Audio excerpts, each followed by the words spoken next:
Latvijas valstī 18. novembrī 107 gadi. Un 107 izcils Latvijas personības, 107 izcili Latvijas cilvēki mums atbild uz jautājumu, ko tev nozīmē Latvija, kas tev ir Latvija. Man šodienas sarunu biedrs Valentīns Bjugers, Zvērnāts advokāts un Rietumbankas padomes loceklis.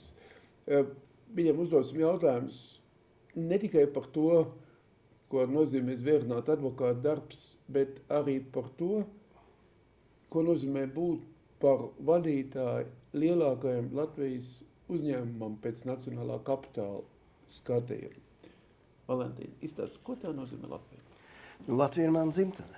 Es esmu dzimis šeit, manas māsas ir dzimuši šeit, mani bērni ir dzimuši šeit. Viss, kas man bija saistīts ar Latviju.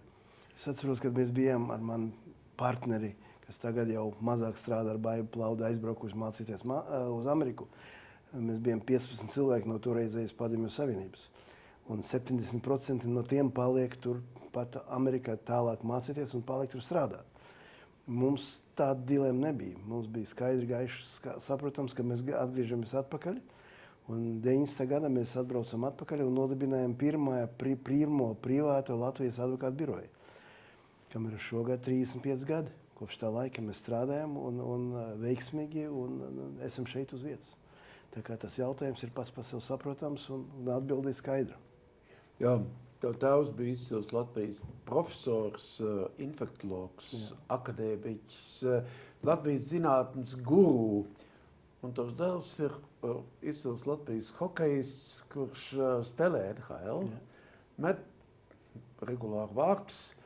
Un, teiksim tā, tava attieksme šajā paudzēs, ko tas tev nozīmē, tā paudžu pārmantojamība Latvijā? Es domāju, ka tas ir pēctiecība, zināmā mērā. Tevs nekāds nebija spiedis man kļūt par ārstu, jo man visa ģimene bija ārsti apkārt. Gan māte bija, gan māsas, gan māsas vīri, visi bija daktari, kas mācījās Rīgas medicīnas institūtu toreizē. Un man ir pārāk daudz bija saskarsmes ar medicīnu, ar zinātniekiem, ar katedrām, ar institūtu, ar slimnīcām. Un es viennozīmīgi biju domājis, ka man jāiet kaut kur citur. Un tā, es esmu priecīgs, ka tomēr tā izvēle bija pareiza un es aizgāju uz advokatūru. Un es mācīties juridiskā fakultāte mūsu universitāte un tad es kļuvu par advokātu. Kas attiecas uz dēli, es tādā pašā stilā, es nebiju viņam neko spiedis. Es biju diezgan daudz saistīts ar hokeju, būdams gan Hokeja federācijas valde un apkārt.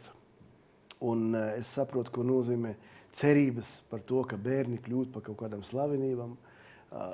Tādu uzdevumu nebija. Viņam bija pašam tieksme, viņš pats ļoti gribēja, viņš pats ļoti par to cīnījās, ļoti daudz strādāja un izrādījās, ka nevelti. Tā kā viņš tagad, cerams, godam pārstāvēs Latvijas izlasē olimpiādi, kas būs pēc pāris mēnešiem Milāna. Tā kā mēs paši, katrs pats par sevi domājam, pats par sevi izdarījām savu izvēli. Valentīna, izstāst par Rietumbanku vienu no svarīgākiem Latvijas finanšu pīlāriem. Nu, es domāju, ka pirmkārtām Rietumbanka mēs bijām tie, kas reģistrēja to Rietumbanku 92. man liekas, gadā. Savos pirmos gadus, kad mēs strādājām advokatūrā.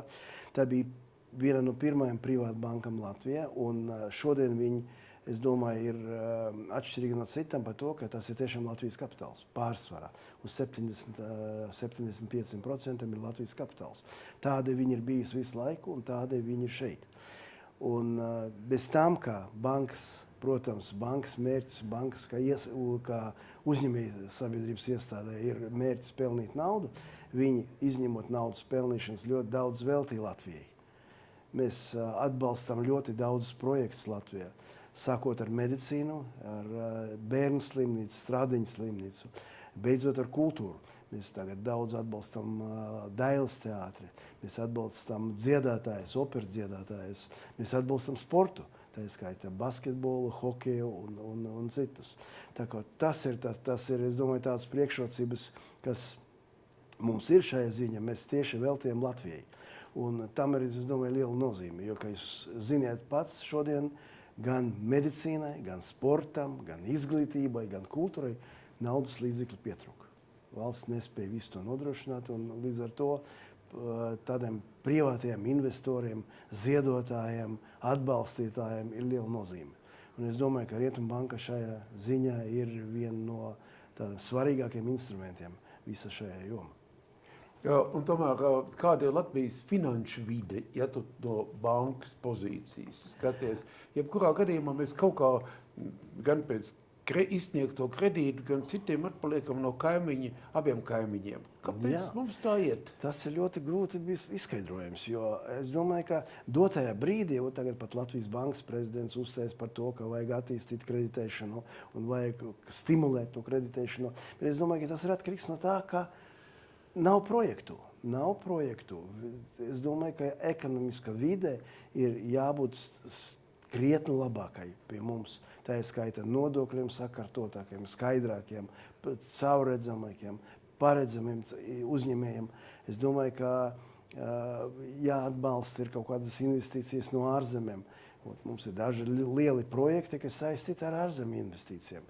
Vietējie mūsu uzņēmēji ir diezgan piesardzīgi skatās, nezinu kāpēc. Un, protams, ka lietuvieši un igauni ir daudz aktīvāki. Līdz ar to viņiem ir vairāk projektu, vairāk ideju visādu, un viņi vairāk spēj nodrošināt sev tādu kreditēšanu, tā ir skaitā ieguldot naudu šeit uz vietas Latvijā.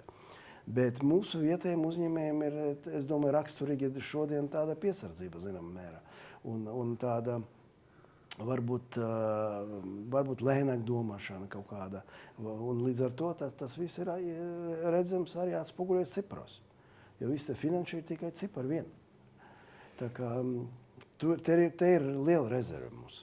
Vai Ukrainas karš ietekmē bankas darbību un tomēr mums apgrūtina investīciju ieplūdi Latvijā? Es domāju, ka, ja jūs atceraties, varbūt 18. gadā bija sācis tā saucamais finanšu remonts, finanšu kapitāla remonts, kas izraisījies nevisai labvēlīgs mūsu pašai finanšu sistēmai. Un, piemēram, mūsu banka pazaudēja ļoti daudz klientus un ļoti daudz naudas tā rezultātā. Kas attiecās uz Ukrainas kāru, es domāju, ka tieši otrādāk, tur ir daudz citu jaunu projektu varētu būt. Un es nezinu, vai tas bremzē, vai tas Latvijai ir savādāk no Lietuvas un Igaunijas, piemēram, mūsu kaimiņu valstīm. Tā kā es domāju, tā ir tīra domāšana un vienkārši tāda attieksme pret biznesu un pret to, kā attīstās valsts. Es gribētu no tevis saklausīt, dzirdēt labu vēlējumus tavai dzimtenei.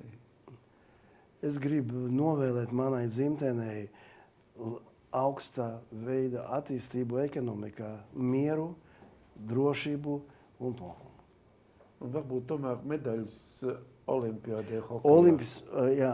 Medaļas olimpiādē bija visai pagrūti, bet cerība ir vienmēr mūsu galvās, un es domāju, ka čaļi darīs visu, lai tādu godu atvest un strādās pilnā spārā. Paldies, tev par stāstījumu. Paldies.